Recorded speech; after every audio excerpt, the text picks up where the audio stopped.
Boa tarde a todos. Eu quero, antes de tudo, agradecer as gentis palavras do desembargador André Fontes, que eu já conheço de inúmeros eventos onde discutimos regulação, concorrência, a relação entre agências reguladoras e a autoridade da concorrência, e agradecer também o convite do professor Fábio Medina Osório. É uma alegria estar aqui discutindo um tema que é tão importante, um tema sempre interessante, que tem vivido uma evolução muito grande, e, ao mesmo tempo, estar aqui com amigos como o professor Prado, com quem convivi durante 4 anos no CAD, em alguns julgamentos memoráveis, com o Alexandre, que sempre participa de debates muito importantes na matéria do direito administrativo sancionador, e, mais recentemente, o professor Marcos Paulo. O tema do professor Marcos Paulo é da maior relevância, eu acho, para a aplicação do direito sancionador em geral. Na verdade, nós vivemos no Brasil uma arrumação da casa em termos de conceitos dogmáticos do direito administrativo sancionador até hoje. Quando eu fiz faculdade, o direito administrativo na São Francisco, discutia-se, quando muito, infração disciplinar. O ilícito administrativo ainda se resumia à infração disciplinar. Mais tarde eu trabalhei com isso, como advogado, e, de fato, a dogmática, toda a doutrina que havia sobre o ilícito administrativo se resumia quase que exclusivamente à infração do servidor público no exercício do cargo. Até pouco mais de 10 anos, quando eu comecei a mais ativamente trabalhar com ilícitos administrativos no Conselho de Recursos do Sistema Financeiro Nacional, a doutrina, mais ainda no início dos anos 2000, 2001, se limitava quase que só a isso, até que nos deparamos com o livro do professor Fábio Medina Osório, Direito Administrativo Sancionador, acho que em 1999, que começou a fazer uma arrumação da casa. A Constituição Federal já havia atrelado o processo administrativo ao devido processo legal, ainda não havia, obviamente, sido editada a emenda 45, que introduziu a dimensão material do devido processo legal, mas começava a haver aí um movimento de pôr ordem na casa, de ver que o ilícito administrativo, num Estado pós-liberal, que se marca não mais por aquele exercício do poder de polícia como um gendarme que excepcionalmente exerce sua potestade sobre certas áreas, mas como um Estado dividido em entes autônomos ou semi-autônomos que tem um poder de, aplicando a lei, punir certos ilícitos administrativos. Que ilícito é isso? Qual a natureza desse ilícito? Como é que ele deve ser punido? O direito administrativo sancionador, com o aporte do que já vinha sido feito na Europa, na Espanha, no caso do Fábio, soube fazer esse cimento e ver, não, nós temos um lastro comum com o direito penal, com o direito punitivo, que vem da Constituição. Alguns princípios e regras são partilhados e nós temos que trabalhar com isso, com o princípio da legalidade, com o princípio da tipicidade, com o princípio da não retroatividade, e isso é que vai alimentar, então, a atividade punitiva dos órgãos administrativos em se tratando de ilícito administrativo. O doutor Alexandre, na CVM, foi responsável também por um avanço muito grande. Logo que foi editada a Lei 9784, eu acho que ele, na CVM, numa equipe, conseguiu, pela primeira vez dentre as autarquias no Brasil, adaptar a Lei 9784, que trata do processo administrativo de maneira muito ampla, para o regimento interno da CVM, que então passou a falar essa nova linguagem e a punir os administrados de uma maneira muito mais consistente do que se vinha fazendo. O CAD também vem trilhando esse caminho, eu acho que com muito sucesso. A gente vê aí, por um estudo recente do professor Furquim, que o índice de reforma judicial das decisões do CAD é muito baixo. E isso tem, naturalmente, evoluído, talvez não tão rápido quanto se devesse. No meu ponto de vista, eu acho que nós devíamos dar um passo adiante, que é criar uma lei própria do ilícito administrativo, a exemplo do que existe em Portugal, que tem uma lei específica que trata das contraordenações, ou da Alemanha, que tem uma lei especial para tratar das Ordnungswidrigkeiten, que são mais ou menos o equivalente do ilícito administrativo. Mas, enquanto isso não vem, nós estamos trabalhando, definindo jurisprudência, criando regras de aplicação, de concretização, que são muito úteis, são praticáveis, e conseguimos avançar significativamente na área do CAD. Eu acho que os exemplos são inúmeros. Nas agências reguladoras, com exceção de CVM e Banco Central, talvez esse cenário seja outro, eu deixo isso aos práticos do direito administrativo sancionador, mas eu acho que CAD, CVM e Banco Central são áreas de excelência que têm conseguido aplicar esse campo do direito com muita propriedade.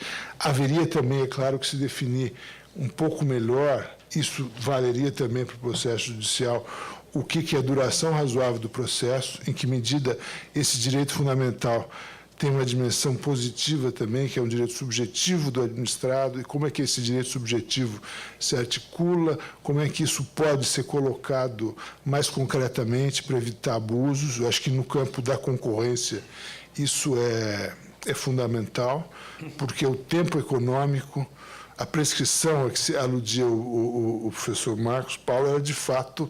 Foi no CAD, o professor Prado e eu nos deparávamos inúmeras vezes com casos de prescrição intercorrente nos processos da SDE. Mas será que isso é suficiente? Acho que não é suficiente. É preciso articular isso de outros modos para fazer com que os processos, de fato, tenham uma duração razoável. Na área da concorrência, essa arrumação de conceitos dogmáticos, ela é particularmente difícil. Como bem lembrou o professor Marcos Paulo, a pedra de toque do direito da concorrência no Brasil tem sido muito mal interpretada, sempre a regra da razão. Eu li agora, essa semana, um livro muito interessante do professor Marcelo Neves, sobre princípios e regras, chamado Entre Hidra e Hércules, onde ele critica essa tendência quase patológica no Brasil hoje de dar uma ênfase excessiva a princípios em detrimento de regras, esse desequilíbrio que tende a haver. Ele lembra um exemplo que o Dworkin achou, que é um exemplo de uma norma híbrida, que não é nem princípio nem regra, que é exatamente a regra da razão. Ele reconstrói o caso Standard Oil, onde, pela primeira vez, em 1911, a Suprema Corte americana fala da regra da razão, e depois um caso de 1918, Chicago Board of Trade, onde o juiz Brandeis, que foi um grande jurista que praticamente inventou o conceito de privacidade, define o que é a regra da razão. E define de um modo tão vago, tão flexível, tão aberto, que aquilo passa a ser um critério que os próprios americanos veem como uma fonte de irracionalidade, né? Um dos maiores doutrinadores americanos em antitrust, o professor Hovenkamp, ele diz que a regra da razão chegou a uma exacerbação tal que os custos impostos à autoridade antitrust para provar que um determinado ilícito foi cometido chegaram a se tornar proibitivos, né? E ele chega, então, a sugerir que a regra da razão é mal interpretada e que deveria ser interpretada no sentido de articular uma série de presunções que, ora, passariam de um lado a outro do processo.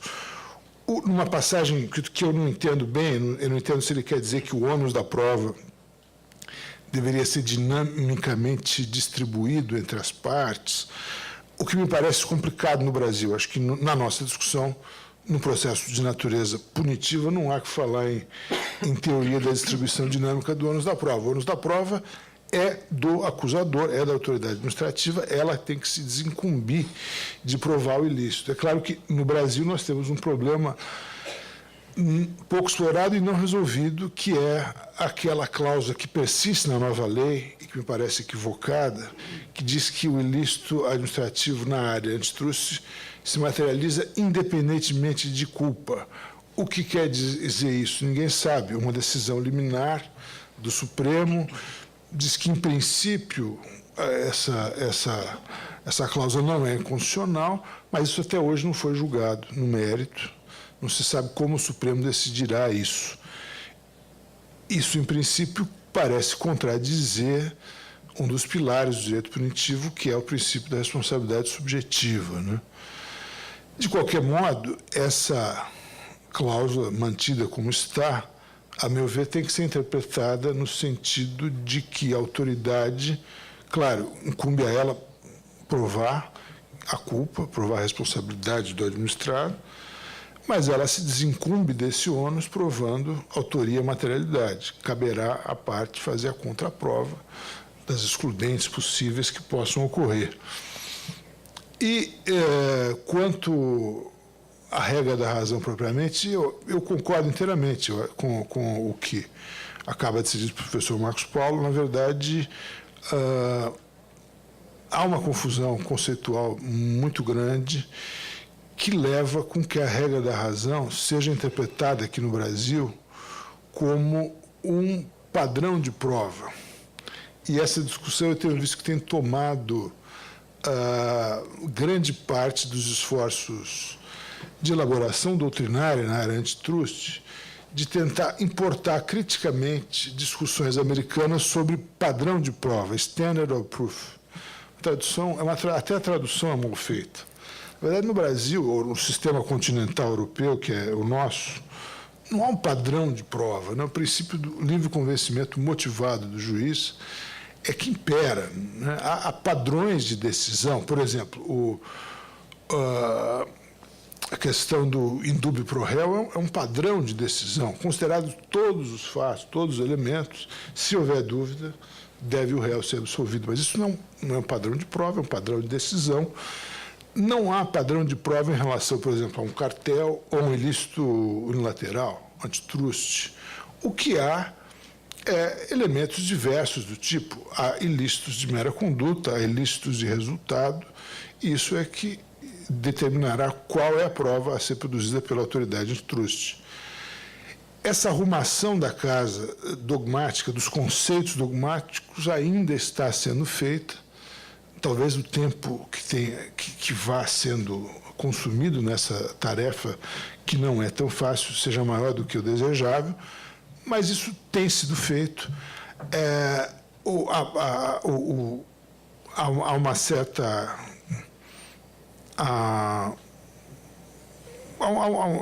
e tem sido feito com algum sucesso. Mais uma vez, eu lembro do estudo do professor Fouquin. Agora, é preciso que se reduza esse ato entre o discurso da doutrina antitrust no Brasil, que é incipiente, e o que é a prática do judiciário. Outro dia tivemos, há cerca de um mês ou dois, em Brasília, no Conselho da Justiça Federal, um evento organizado pelo CAD sobre questões antitrust, com uma plateia fundamentalmente composta de juízes federais. Alguns julgam a matéria, outros não. E depois de um painel sobre o padrão de prova, eu indaguei alguns juízes. Você entendeu o que foi dito? Não, absolutamente não, porque é uma discussão absolutamente alienígena, exótica, baseada em doutrina e casos americanos que não tem nada a ver com a nossa prática, até porque é uma questão mesmo de adaptar a linguagem, né? Vamos importar? Vamos adaptar de uma maneira que seja inteligível e que caiba no nosso sistema, senão isso se torna, obviamente, um discurso que não cabe com a prática judicial, né? Que, obviamente, não vai entender essa discussão sobre padrão de prova. Mas, feitas essas observações, eu queria apenas, tendo em vista o adiantado da hora, para ser muito breve e continuando aberto ao debate, a perguntas, fazer uma última observação referente ao que falou o professor João Glicério. Me parece que essa proposta de capilarização do CAD, ela esbarra na realidade. O CAD tem um orçamento diminuto, pequeno, a alçada é muito alta, ele existe para julgar questões de grande porte. Questões como essa de cartéis de combustíveis ou de lesões ao consumidor seriam mais bem endereçadas pelas entidades de proteção do consumidor, os PROCONs, e pelo Ministério Público, né, que poderia e deveria, sobretudo nesses casos de ilícitos criminais, agir com muito mais decisão na investigação e na proposição de ações penais para que isso seja coibido. É sempre bom lembrar que, sobretudo nesses casos de cartel, nós vivemos isso no CAD, cartéis de gás de cozinha, de combustível, a efetividade das decisões do CAD é mínima. O CAD não tem dente, obviamente. O CAD impõe uma multa ou outra, uma restrição estrutural ou outra. É uma autarquia muito diminuta, muito eficaz, diga-se de passagem, enxuta, faz milagres com o pequeno orçamento de que dispõe, mas, obviamente, o Ministério Público deveria ir atrás disso e criar condições para que haja uma eficácia verdadeiramente transformadora dessas decisões punitivas de cartéis. Isso sim teria um impacto muito grande na população, de modo geral. Eram essas as observações. Muito obrigado.